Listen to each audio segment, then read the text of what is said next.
Sharda recording studio Maulapur बाजार।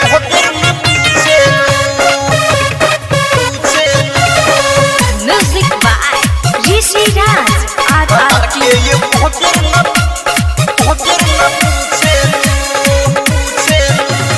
होते अन्हारावा चालू बहारावा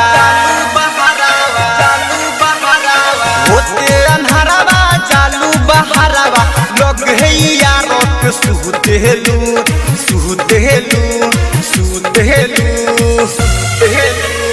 मुँह मारा हवत गाँव भर घूमेलू भतार के ये होबे न पूछेलू मुँह मारा हवत गाँव भर घूमेलू भतार के ये होबे न पूछेलू भतार के ये होबे न पूछेलू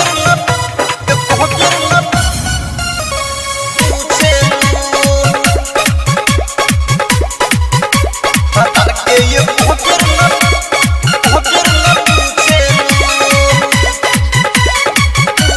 नैहर के लागतारू बारू खेलल भय गोरा तोहरा नदी में हेलल चोली के भेपर लटक गइल हे पर कए गोरा तोहरा दबले पाए पल कए गोरा तोहरा दबले पाए अरे नैहर के लागतारू बारू खेलल भय गोरी तोहरा नदी में हेलल चोली के भेपर लटक गइल हे पर कए गोरा दबले तोहरा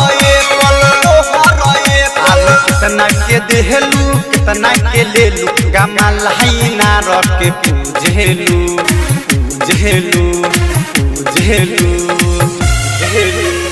मुँह मारा हवत गाँव भर घूमेलू भतार के ये होबे न पूछेलू मुँह मारा हवत गाँव भर घूमेलू भतार के ये होबे न पूछेलू भतार के ये होबे न शारदा रिकॉर्डिंग स्टूडियो मौलापुर बाजार।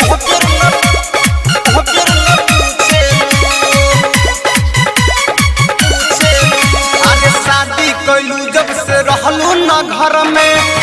के छोरा नहीं केहू के डर में रामू राजा जी से ले तारू माजा दिन रात रह तारू ओही चक्कर में दिन रात रह तारू ओही चक्कर में शादी कैलू जब से रहलू न घर में के छोरा नहीं केहू के डर में रामू राजा जी से ले तारू माजा दिन रात रह तारू ओही चक्कर में अरे राइटर रवि कंठ हौवे भतार ओकरे से दिन रात जूझेलू